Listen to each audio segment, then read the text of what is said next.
Hello viewers, आज हम तैयारी कर रहे हैं कक्षा 10वीं गणित की और इसके अध्याय 1 के 10 महत्वपूर्ण वेरी इंपॉर्टेंट क्वेश्चन हम तैयार कर रहे हैं, जिसमें से 6 प्रश्न हम तैयार कर चुके हैं और ये 7वां वेरी इंपॉर्टेंट क्वेश्चन है।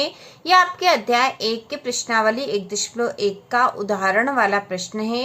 यह प्रश्न कितनी बार ऑब्जेक्टिव क्वेश्चन में भी आ गया है और 2 नंबर के क्वेश्चन में भी आता है, तो वेरी इंपॉर्टेंट है और आपको करना आना चाहिए।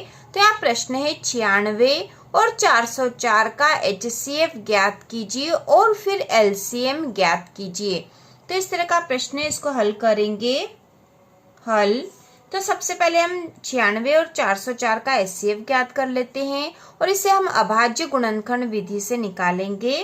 तो हम यहाँ लिखेंगे 96 और 404 का HCF अभाज्य गुणनखंड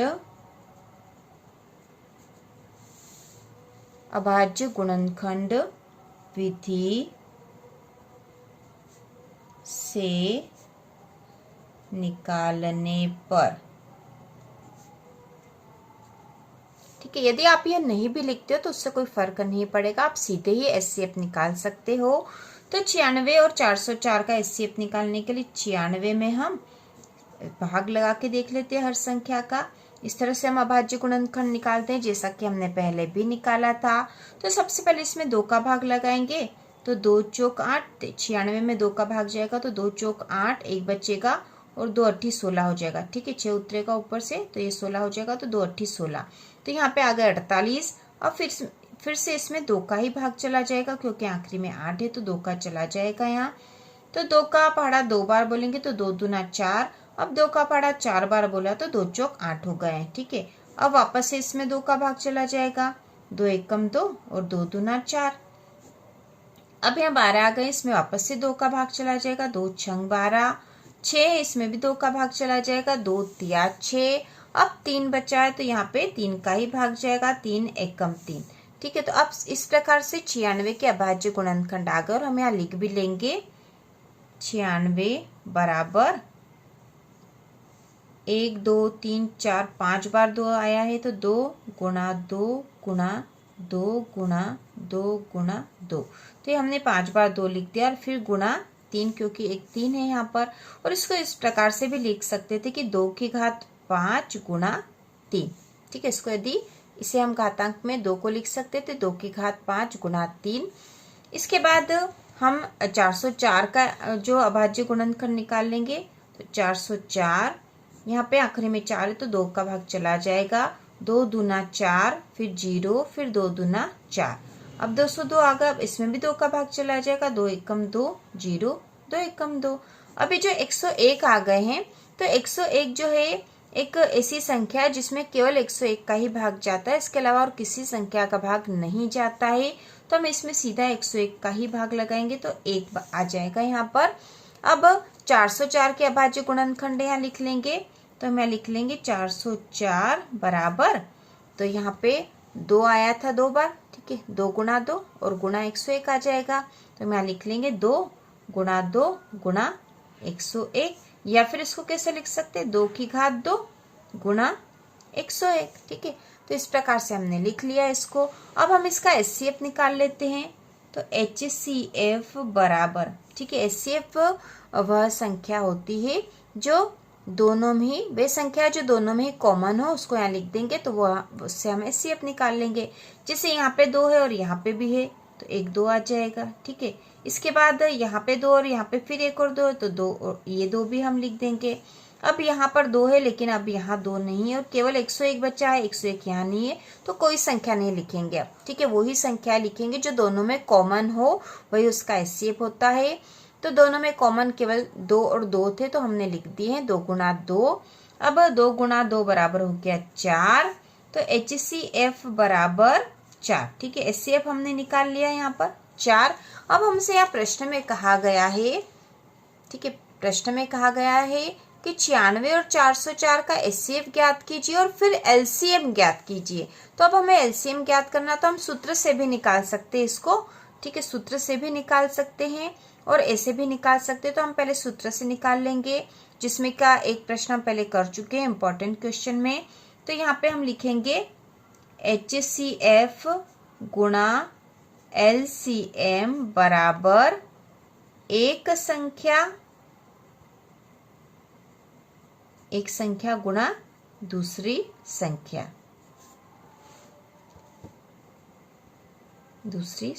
ठीक है। मतलब जो दो संख्या है जिनका हम HCF और LCM निकाल रहे हैं, उन दोनों संख्या की बात हो रही है।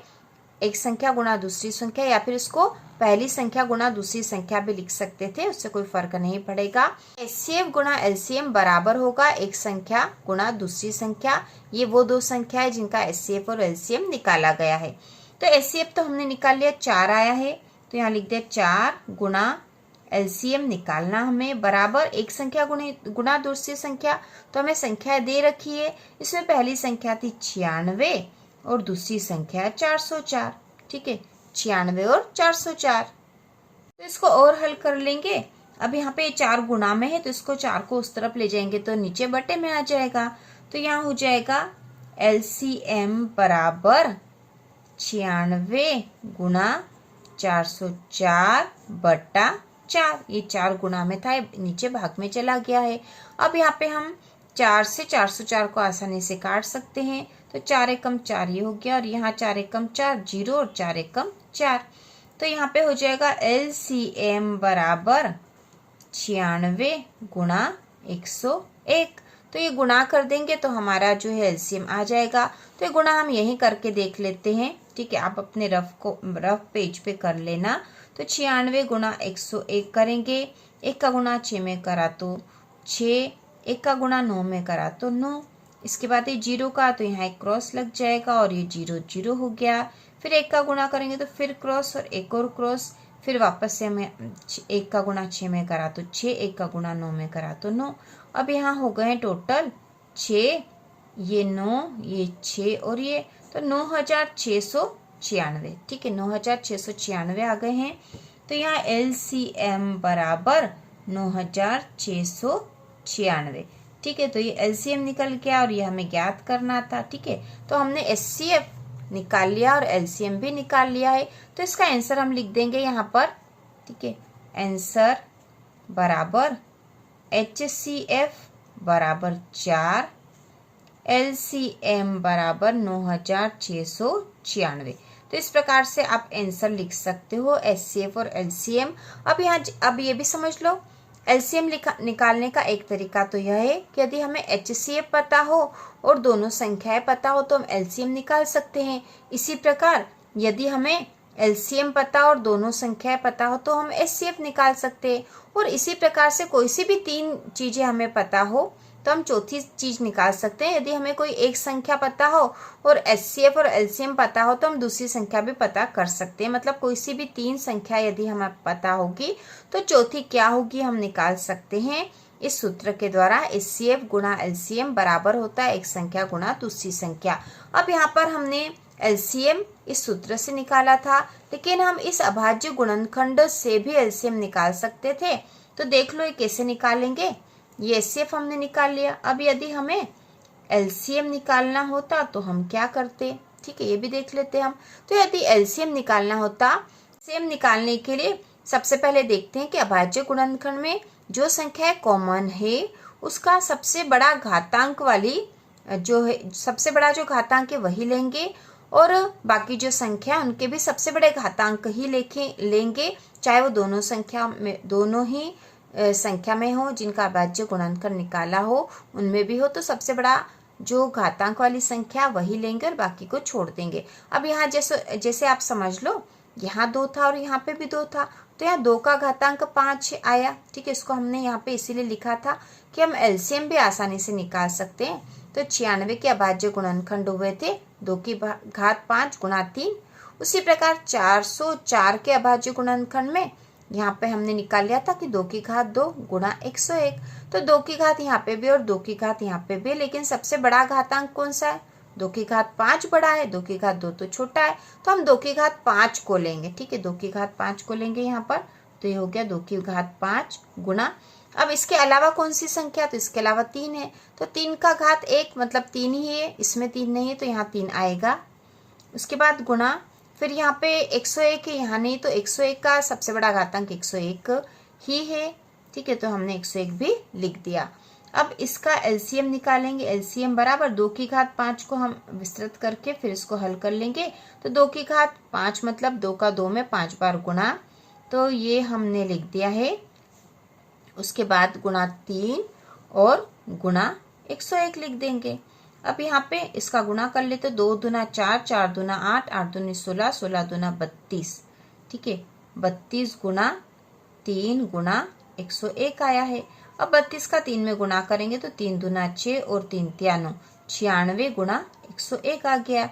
और 96 में 101 का गुणा तो हमने यहाँ करा ही था, ये देखो, ठीक है, यहाँ करा था, तो 9696 आए हैं, तो यहाँ आ जाएंगे 9696, ठीक है। तो इस विधि से भी यदि हम एलसीएम निकालेंगे तो यही आएगा, ठीक है, आसानी से यह भी आ जाता है। और इस विधि से भी हम निकाल सकते थे, क्योंकि हमें एचसीएफ पता था और दोनों संख्याएं पता थी, तो हमने एलसीएम निकाल लिया है। और यह सवाल में भी इसी तरह से लिखा हुआ है कि 96 और 404 का एचसीएफ ज्ञात कीजिए और फिर एलसीएम ज्ञात कीजिए। तो एचसीएफ ज्ञात करके फिर एलसीएम ज्ञात करना था, तो हमने सूत्र के द्वारा इसको कर लिया है। तो इसको सूत्र के द्वारा ही हल करना था आपको, हमने समझाने के लिए इस विधि से भी बता दिया है कि इस विधि से भी हम निकाल सकते थे, ताकि आपको एचसीएफ और एलसीएम दोनों ही निकालना आसानी से आ जाए। और ये वेरी इंपॉर्टेंट क्वेश्चन है। इस अध्याय 1 के हम सारे जो महत्वपूर्ण प्रश्न देख रहे हैं, इसके बाद हम इसके जो एक एक नंबर वाले प्रश्न है वह भी तैयार करेंगे, मतलब ऑब्जेक्टिव क्वेश्चन भी इस अध्याय 1 के तैयार करेंगे, जिससे आपके एग्जाम की तैयारी अभी से होती रहेगी। इसके साथ ही मासिक टेस्ट, त्रैमासिक और अर्धवार्षिक की भी तैयारी हो जाएगी। तो इसी प्रकार के और वीडियो देखने के लिए कक्षा 10वीं की संपूर्ण तैयारी के लिए चैनल को सब्सक्राइब कीजिए।